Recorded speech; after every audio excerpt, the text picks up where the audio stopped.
Right, assalamu alaikum. I want to believe we are all fine today.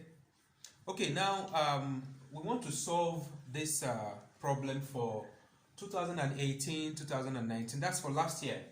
And this is question number 15. Okay? And this question is about Kirchhoff's law. You know, the loop rule and all that. All right. Now, this question says, you have this diagram in the question. I'm sure you all have this question. Good. Now says find I1, that's current I1, which is this place, and current I3, other, this one. Okay, now the second question in that your past question says find potential difference between points B and C. Okay, this is my point A, which is also from the question. All right, and this is my point B, which is also from the question. I hope you can see. All right, this is point D. This is point C. All right. Okay, this is point E, and this is my point F. That's a very good way of labeling the circuit. All right. Now I'm to find the current I1 and I3, and I'm to find the potential difference between points B and C. Okay, let's solve the first one. Let's take the first one first. That's find current I1 and I3. Like I told you the last time, you will see that we need to take the direction very importantly. Okay, now I want to take my direction like this. This is the positive side. It means my current will come from this direction.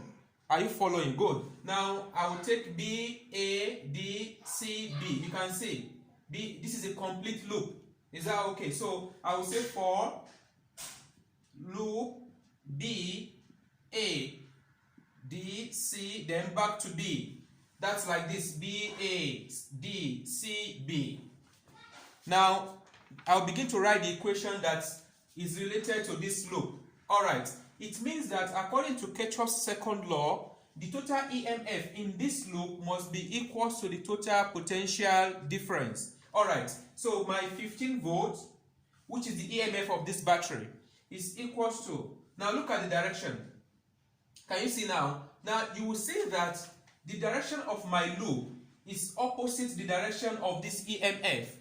That's why that will take negative 10. Alright, now I now have 4I1. The current inside this 4 ohm resistor is I1. Okay, I have plus 4I1. It is plus because the direction of my loop is the same direction as the current inside 4 ohm. That makes sense? Okay. Now, then I have like this. I have plus 2. What is the current inside this 2 ohm resistor? Let's look at that together. You will see that this 2 ohm resistor is in series with this I1. You see, there is no junction. It's in series. That's why the current from this 2 ohm resistor is the same thing as I2. I hope you can see that very clearly. Okay, so I'll have 2I2. That's very good. Okay, from the question I have my I2 to be 4.8. My I2 is 4.8. I have that from my question, and that makes my work very easy. Alright, so I have 15 is equals to negative 10 plus 4I1 plus 2 multiplied by 4.8. That's 4.8 ampere. I'm sure you remember that the unit for current is ampere. All right. I didn't take care of the unit so that the equation will be short. That's why I didn't write volt and ampere here. But I know, I'm very sure you know that the unit for potential difference is volt and the unit for current is ampere. Okay, that's very good. All right. So what do I do here? I take my calculator and I try to multiply this guy out. I have to multiply 4.8. That gives me 9.6. So I have 9.6. Okay, I bring 9.6 to this place. I have 15. Negative 9.6 is equals to minus 10 plus 4I1. That makes sense? Alright. So what do I have here? I have my 15. Negative 9.6 positive 10 is equals to 4I1. I hope you can see that very clearly. Alright, so let me come back up here. Now from what I have done here, What do I have? Let me press my calculator. I have 15 minus 9.6, okay, plus 10. That's 15.4. So I have 15.4 is the same thing as 4I1. My I1 will be equals to 15.4 divided by 4. Divided by 4. So I have 15.4 divided by 4. That makes sense. That's 3.85. 3.85. So therefore, my I1 is equals to 3.85 ampere. That's I1. Very easy. How do we find I3? Now, there are two ways we can find I3 in this question. There are two ways, but let's take the difficult one first. Okay, so I can remove this guy. I can remove the whole of this guy now. I'm sure you can understand how we found our I1. I1, let me write it here. I1 is the same thing as 3.85 ampere. This is my I1. This is my I1. All right. So let me go to I3. What is my I3? I want to take this loop again. I'm taking this battery towards this direction. So I will say for loop DCFED. DC, look at my direction. DCFED. DCFED. Am I correct? DCFED. Now, so this is the direction of my loop. Are you following? Good. Now, I have this is 10 volts. So I have 10 volts is equals to, again, 4I1, okay, like this. Now look at this one very well. You will see that the direction of the 6 ohm resistor is like this. The direction of my loop is this way, so this will take negative. I have minus 6I3. Are you following? You see that I didn't have anything here again, because if I continue like this, there is nothing here, and I've taken this into consideration. Are you following? Okay. Now, this is what I have now. Already I have my I1.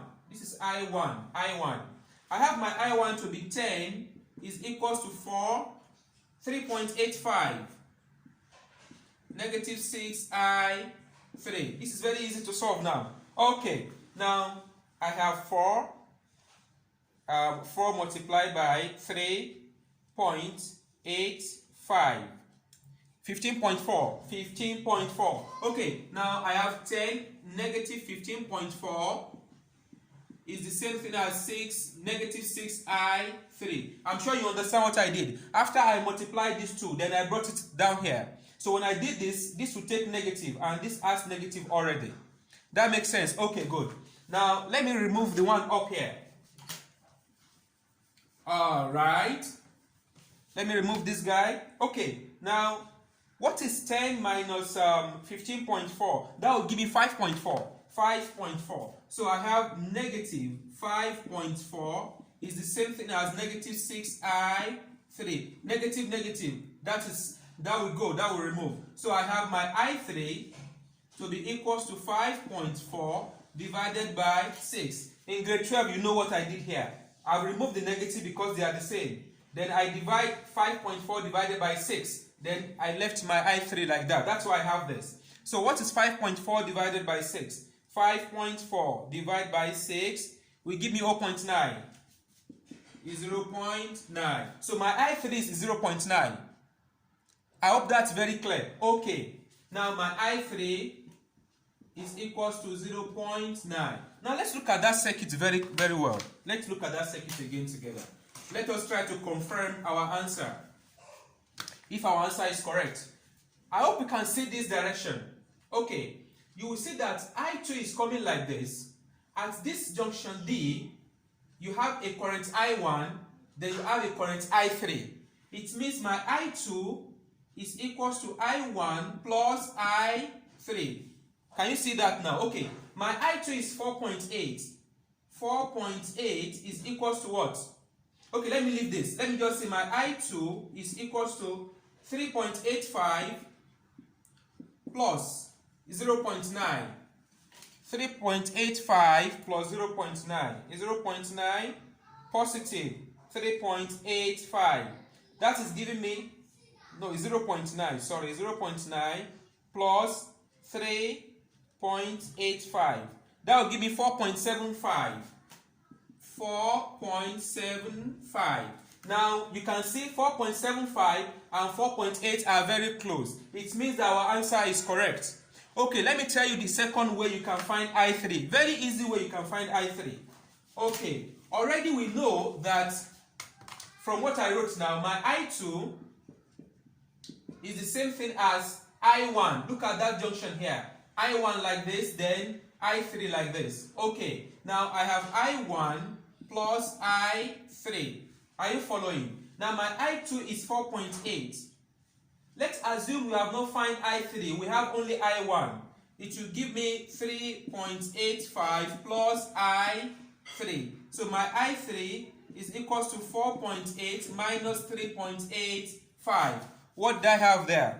Okay, 4.8. 4.8 negative 3.85. That is 0.95.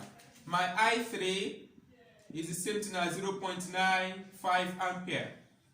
You can see this and these are very close to each other. So you can find your I3 using this equation, and you can find it like the one I did before. But I'm sure you will agree with me that this is much easier than the one I did before. Until I make another video, have a nice physics experience. Bye bye.